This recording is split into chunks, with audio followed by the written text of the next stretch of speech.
Welcome to episode 2 of The Boat. It has been 5 months since we were last here. So a long 5 months? It has been, so surely a lot's happened in that time. Yeah, I guess when we jump up into the boat I can show you all the things that have happened during that 5 months. I mean, it doesn't look like a lot, but good things take time, so to do it properly, it's taken a little while. Biggest thing for me is getting the motor on, big engine. which is pretty sick. So what engine is this? So V10 400 horsepower Merc. I guess I have seen so many pictures of it, but I haven't seen one up in person. And it's got the 30-inch shaft down here, and with something that's pretty cool that Dave's sorted out is a Bob's Machine jacking plate, hydraulic jacking plate, which is pretty sick. Anyone that knows what a jacking plate for is, you know, it's an awesome piece of kit, and it's going to allow us to go faster and pull the motor out of the water for less drag, and also when we want to go into shallower spots, we can, instead of tilting the motor up and having less control, we'll be able to just raise it vertically and then still have the manoeuvrability but less drag in the water. So that's sick. Lots of sick things that are going to go on this boat, which we'll show you guys. As you can see, a fair bit's changed. So in this front hatch we've got a big drum winch going in there. That's going to allow, instead of the chain just dropping into a locker, and then when you go to unwind it, it has the potential to get tangled and things like that. We've got a drum winch, so it's just going to run on the drum and then off the drum. So very simple process, but less hassle, and I know that it's going to drop down and come back up the same way. Then we've had a hole cut in here for the bow thruster. I went a bow thruster just because we've got a single engine. It's quite a large boat, like 9 meters, so it's going to make it a bit easier just to dock and things like that. Always wanted one, and I thought, why not? Then in here, this is just a wet locker for wetsuits and snorkels and stuff like that.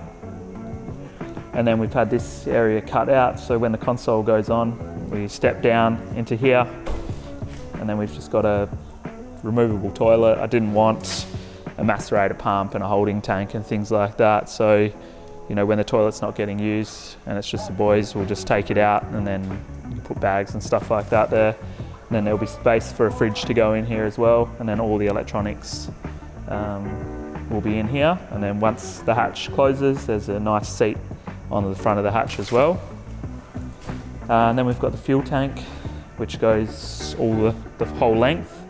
It's about 600 litres of fuel, so plenty of fuel to do big missions, so that's a good thing.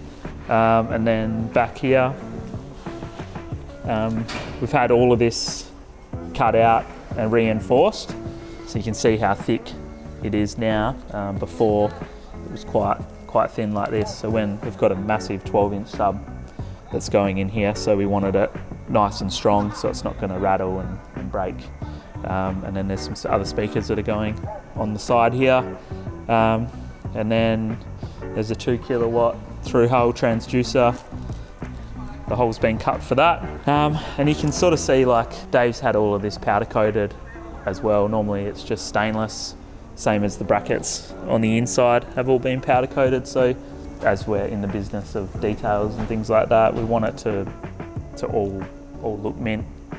Even the jacking plate has been powder coated black, just to match the whole black and grey theme. Yeah, it's all coming together. I really can't wait for it to be done, to be honest. And then, as we mentioned, we're making PPF templates for the motor. All this transom we're going to do. These gunnels will all get done, and then once the console goes in, that'll be done as well. So I'm not a boat person, so you gotta run you through. Yeah, walk me through what all this stuff is. Okay, so this is the bow thruster, made in Norway. Yep. Slipper, I think that's how you pronounce it. Yep. This is the drum winch I was talking about before, so the chain and rope yep. rolls up on the drum, drops down, and then it rolls back up the same way. Yep. Then you're not getting it tangled and things like that. Through hull transducer, so that's what will allow you to look for fish, the depth of the ground, things like that. Obviously speakers. Sound system, I know what that is. Yeah, so that's quite big. That's going to be awesome. Another transducer, your VHF, hopefully you don't need to use it. Stereo trim tabs. So these trim tabs, obviously, let's say you're on the boat and everyone's on the left-hand side. So the boat's listing to the left. You can trim it up and then level it off. Yeah, cool.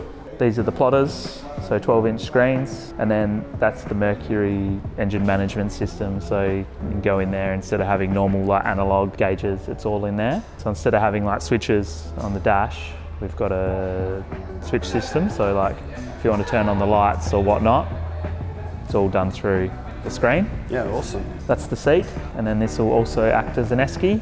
Yeah, cool. So be able to lift that up. It's all insulated on the inside, which is awesome. That's the console. So, or what will become the console. Yeah. So we just have to plan where we're going to put the screens and all the other bits and pieces, steering wheel and whatnot. Because you can do any layout you want. Pretty much, yeah. So do I want the steering wheel on the left-hand side or the right-hand side? Yeah. And like I said before, it's great because I can stand there and work out exactly where I want the steering wheel, where I want bits and pieces. You know what I mean? Which is awesome. And then on the inside of that is where the toilet and the fridge and all the electronics will be. So yeah, we're getting close to putting it all together. This is all like boat Christmas, all of your boxes and things like that here. Yeah, and there's a whole heap more inside the office. It's like all the stuff for the engine and so now we've got to pick trim colours and then they're going to start making the canopy, and all the stainless will be gloss powder coat. So it's getting exciting. I really am. And then I guess on our end, Matthias is going to design custom PPF patterns for things like this. Yep. So as soon as we've cut all the holes for all the bits and pieces, then we can start wrapping the centre console in Expel's new marine PPF. Same as the seat, that'll get done. It's going to look Hollywood when it's done. I actually can't wait. A few more weeks and it should be all done and dusted, and then we can go do sea trials, and then I'm off for a couple of weeks to Exmouth. Take the boat, which is pretty sick. So I'm really maybe excited. maybe not, fingers crossed, the next time you guys see this boat, maybe it'll be on the water. Yeah, I'm hoping so. That'll be awesome. Yeah, so we can really open it up and see how it goes. So that's very exciting. So stay tuned for that. And as soon as we have our next exciting update, we'll let you guys know. Sweet, awesome. Thanks for watching. Thanks, guys.